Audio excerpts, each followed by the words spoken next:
வாசகருடைய தமிழ் வந்து அழுகை தமிழ் அப்படின்னு சொல்றாங்க. ஆமா, நமசிவாயா வாழ்க, நாதன் தாழ் வாழ்க, இமைப்பொழுதும் எண்ணெஞ்சில் நீங்காதான் தாழ் வாழ்க, கோகலி ஆண்ட குருமனிதன் தாழ் வாழ்க, ஆகமம் ஆகி நின்ற அன்னிப்பான் தாழ் வாழ்க, ஏகன் அநேகன் இறைவனடி வாழ்க, வேகம் கெடுத்தாண்ட வேந்தனடி வெல்க. அப்ப மாணிக்க வாசகர் எழுதிய திருவாசகம் தான் திருவாசகம் தேன் என்று பெயர் பெற்றது. அப்ப இவர் குதிரை வாங்க போனதை விட்டுட்டு கோயில் கட்ட ஆரம்பிச்சாரு. எங்கே? அதான் புதுக்கோட்டை மாவட்டம் திருப்பெருந்துறை என்று சொல்லக்கூடிய ஆவி உடையார் கோவில், ஆவடையார் கோவில். ஆத்மநாத சுவாமின்னு ஐயாவுக்கு பேரு. ஆமா, அம்பாளுக்கு யோகாம்பாள்னு பேரு. எங்க பகுதியெல்லாம் நிறைய பேருக்கு யோகாம்பாள்னு பேர் வச்சிருக்காங்க குழந்தைகளுக்கு. இன்னைக்குதான் நாகரிக வளர்ச்சியில பேர் அதெல்லாம் விட்டுட்டோம். ஆனா ஒரு முறை யாருக்கும் வாய்ப்பு இருந்தா அங்கதான் நந்தி இல்ல, சிவலிங்கம் இல்ல, கொடிமரம் இல்ல, பலிபீடம் இல்ல, எதுவுமே இல்லாத ஒரு சிவனுடைய ஆலயம் எதுனா சிவலிங்கம் இல்லாத ஒரு சிவன் கோயில் இருக்குன்னா அது ஆவடையார் கோயில். ஆமா, அது ஆத்மநாத சுவாமி கோயில். அது திருவாசகம் எழுதிய கோயில். திருவாசகத்தை மாணிக்கவாசகர் சொல்ல இறைவனே எழுதி அழகிய சிற்றம்பலம் அப்படின்னு கையெழுத்திட்டதாக இன்னைக்கு அப்படியே இருக்க. ஆமா, திருவாவூர்துறையில இருக்காமா, அதை மாத்த முடியாதுல. இது கதைன்னு சொல்ல முடியாதுல. உண்மை. அப்படி உண்மையான வரலாறுகள் நிறைய நம்ம நாட்டுல இருக்கு. அதனால கோயில்களை பத்தி சொல்லணும்னா நிறைய சொல்லிட்டு நிறைய பேசலாம். தஞ்சாவூர் மாவட்டம் கோயில் வெண்ணின்னு ஒரு ஊரு. அந்த ஊர்ல இருக்கக்கூடிய ஈசனுக்கு பெயர் கரும்பீசுவரர். அந்த ஈசனுடைய கோயிலுக்குள்ள கருவறைக்குள்ள ஒரு மூட சர்க்கரையை கொட்டி வச்சாலும் எறும்பு தீண்டாதான். அவன அதுல இருந்து ஒரு பிடி கையில அள்ளி கோபுரத்துக்கு வெளியில போட்டாச்சுன்னா உடனே லட்சம் எறும்பு வந்துருதான். எப்படி அதிசயம் பத்திலா. அதே மாதிரி பொன்னமராதி, புதுக்கோட்டை மாவட்டம் பொன்னமராதி தாலுகா பக்கத்துல வேந்தன்பட்டி, அந்த ஊர்ல நெய் நந்தீஸ்வரர்னு ஒரு கோயில். நந்திக்கு தான் பெருமை, பாண்டிய மன்னர்களால் கட்டப்பட்ட கோயில். அந்த கோயிலில் இருக்கக்கூடிய நந்திக்கு அபிஷேகம் நெய் அபிஷேகம். அதனாலதான் நெய் நந்தீஸ்வரர். அப்படி அபிஷேகம் செய்யக்கூடிய நெய்யில இன்னைக்கு ஈ வருவதில்லை, எறும்பு வருவதில்லை. மிச்சப்படுற அந்த நெய்யை பக்கத்தில் இருக்கிற கிணத்துல ஊற்றுகிறார்களா. நாளைக்கு வேணாலும் போய் பார்க்கலாம், பரிசோதனை பண்ணி பார்க்கலாம். அங்கேயும் ஈ வரல, எறும்பு வரல. ரொம்ப வேண்டாம். ராமநாதபுரம் மாவட்டம் உத்தரகோசம் அங்க இருக்க மரகத நடராஜர் சிலையை செஞ்சது யாரு தெரியுமா? அவருக்கு என்ன பேர்னா மங்களேஸ்வரர் அப்படின்னு பேரு. ஆமா, ஆனா அந்த சிலையை செஞ்சது யாரு? கிழவன் சேதுபதி மன்னர் இடத்துல கொண்டு வந்து இஸ்லாமியர் கொடுத்தார் அந்த கல்லை. அந்த கல்லு பச்சை மரகத கல்லு. அதை செய்ய சொல்லி இறைவன் உத்தரவு கிழவன் சேதுபதி செய்து வைத்த சிலைதான் வருஷத்துக்கு ஒரு நாள் ஆருத்ரா தரிசனம். அதனால இப்ப சமயக்குறவர்கள் 4 பேர்ல மாணிக்க வாசகருக்கு பெருமை கிடைச்சதே அந்த ஸ்தலம் தான். ஆமா, ஏன்னா எல்லாருமே சமயக்குறவர்கள் வந்து 3 பேரும் 63 நாயன்மார்கள்ல இருக்காங்க. ஆனா மாணிக்க வாசகர் மட்டும் இல்லை. இறைவனே இறைவனாக அடியாராக வந்ததாக சொல்லப்படுது. ஆமா, ஆனாலும் அப்ப ராவணேஸ்வரனுக்கு கல்யாணம் நடந்ததே அங்கேதான் சொல்றாங்க. மண்டோதரி இருந்த தவத்தின் பயனாக உலகத்திலே முதலாக உண்டான கோவிலே அந்த உத்தரகோசம் அங்கதான். அதனாலதான் தென்னாடுடைய சிவனையே போற்றி என் நாட்டவருக்கும் இறைவா போற்றி நாம சொல்றோம். 12 லிங்கம் சோதிர்லிங்கம், மொத்தம் 12 சுயம்பு தானா தோன்றியது. 11 வடநாட்டில் இருக்கு, 1 மட்டும் தமிழ்நாட்டில் இருக்கு, குறிப்பா ராமேஸ்வரத்தில் இருக்கு. அதனாலதான் தென்னாடுடைய சிவனை போச்சு. அவ்வளவு இருக்குமா? இருந்தாலும் நாடு தொண்டை நாடு என்று உன்னை பற்றி நான் கேட்க வேண்டும் என்ற காரணத்தினால் கேளுங்க பாப்போம்.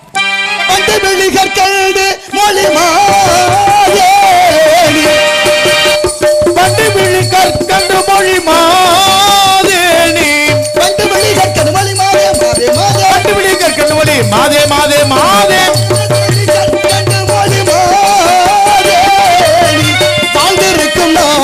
சொல்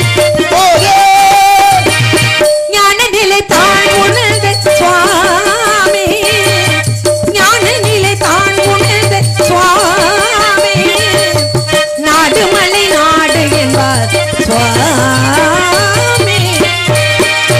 கந்தமலர் முகமாதே, கந்தமலர் முகமாதே, கந்தமலர்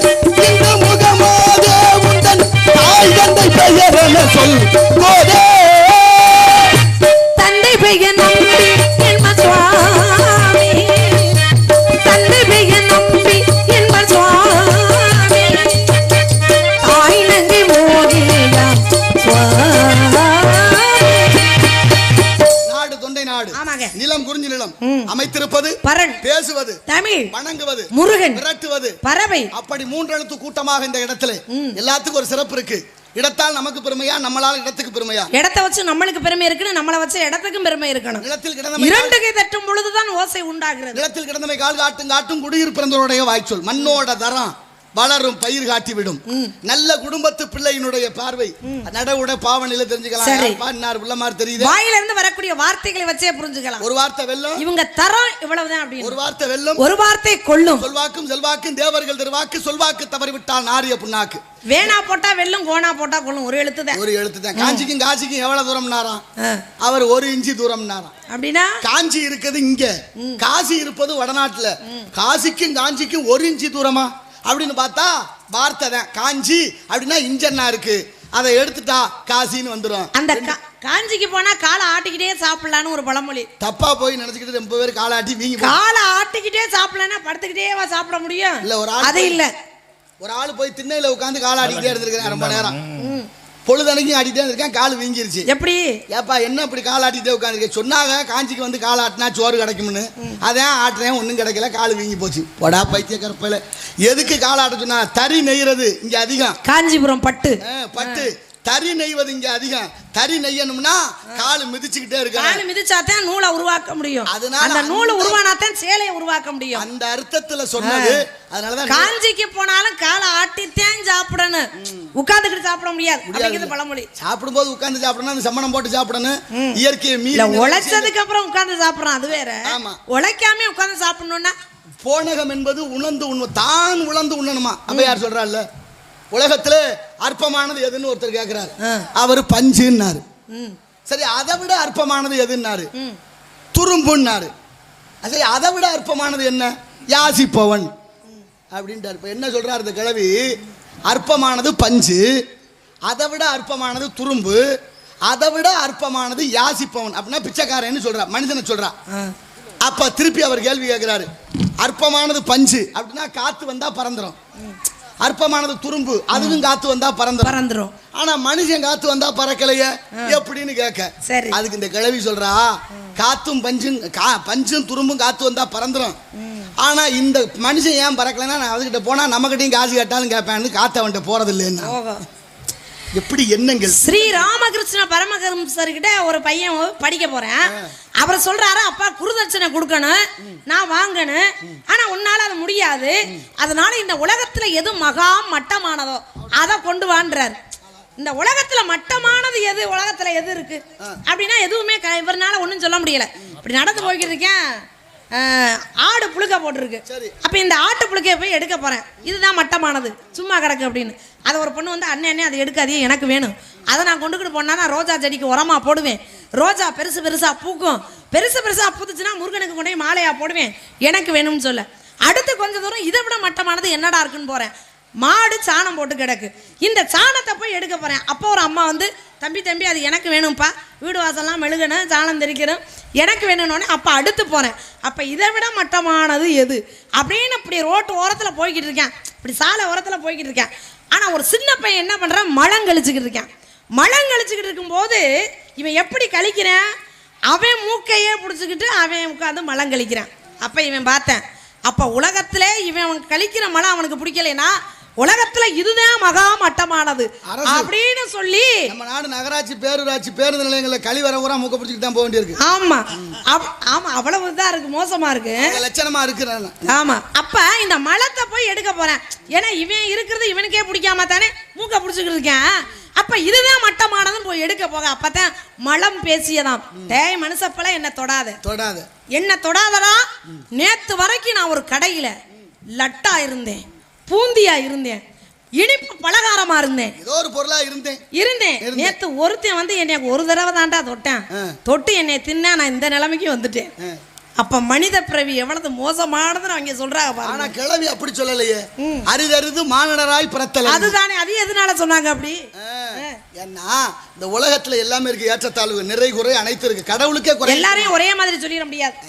ஆனாலும் இந்த வாதம் உண்டுதானே, அரிதறிது மானிடராய் பிறத்தலரிது, மானிடராய் பிறந்திருந்தாலும் கூன் குருடு செவிடு பேடு நீக்கி பிறத்தலரிது, பேடு நீக்கி பிறந்த காலை ஞானமும் கல்வி நன்குரும் அரிது, ஞானமும் கல்வி நன்குரும் ஆயினும் தானமும் தவமும் தரித்தலும் அரிது, தானமும் தரிவும் தவமும் தரித்த காலையும் வானவர் நாடு வழி திறந்துடுமே அப்படின்னு இந்த கிழவி பாடியிருக்காளே. மனித பிறவியில தான் பல கஷ்டங்களை அனுபவிக்கிறோம். ஆனா ராமனே வந்து ராம அவதாரம் எடுத்து மகாவிஷ்ணு மனித அவதாரம் 12 ஆண்டு 14 ஆண்டு வனத்துக்கு போகணும், சீதையை பிரிஞ்சு வாழணும் அப்படின்னு ஜாதகத்தை உருவாக்கிட்டு பிறந்தவர் அவரு. உருவாக்கிக்கிட்டே பிறந்தவர். ஆமா, கடகலக்கண ஜாதகம் புனர்பூஜை நட்சத்திரம் ராம நவமி அவர் பிறந்தது.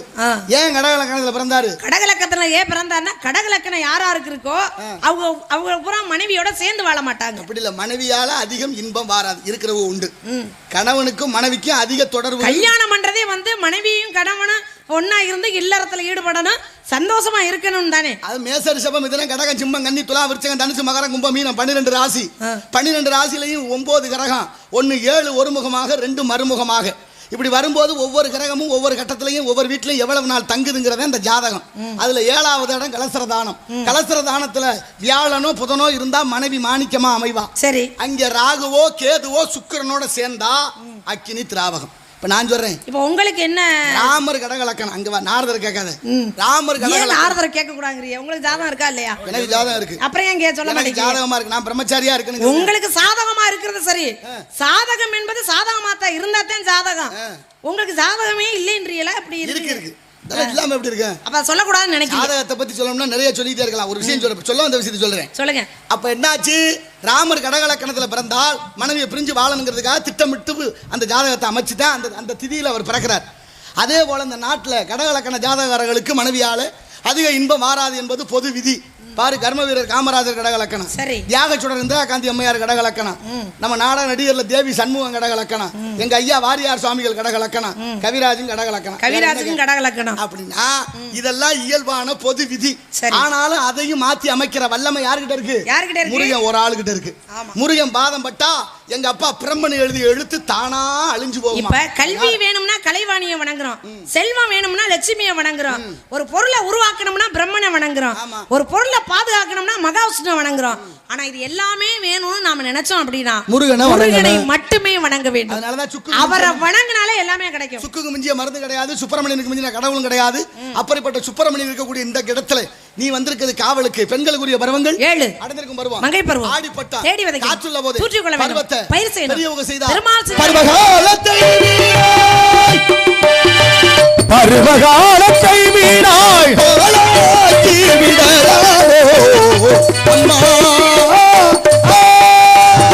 மருவிய விதிரனை மருவிய விதிரனை மருவிய விதிரனை மாற்றைய வராள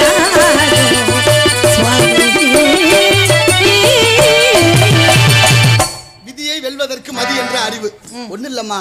உலகத்துல யாரு பிறந்தாலும் இறந்தாலும் இறக்கத்தான் போற, பிறந்தா இறக்கத்தான் போறாங்க. இறந்து போன மனுஷனை வச்சே வைக்க முடியாது இல்ல.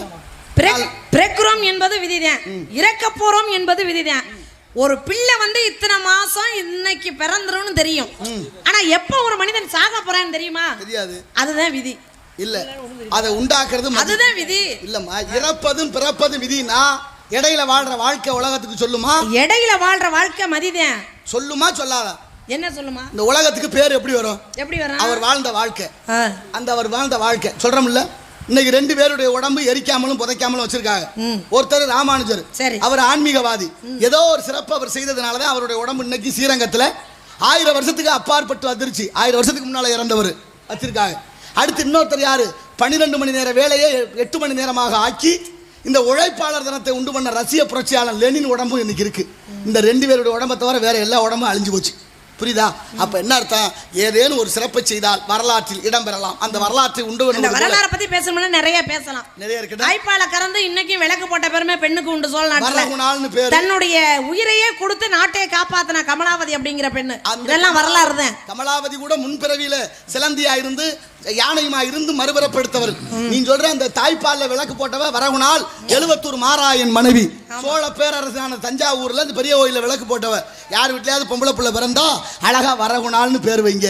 தியாக சுடராக இந்த நாட்டின் பெருமை மிகு அடையாளமாக வளர்வாள். பிள்ளை வளர்க்கறதுலயும் ஒரு கதையே இருக்கிறதா நிறைய சொல்லுவேன். இருந்தாலும் பரவாயில்ல. உன்னுடைய பருவம் இந்த பெண்ணோட வாழ்க்கைக்கு என்ன வேணும்? பாதுகாப்பு. உனக்கு ஒரு மாப்பிள்ளை பார்த்து வந்திருக்கேன். மாப்பிள்ளை நீங்க எனக்கு பாத்திருக்கீங்களா? ஆமா.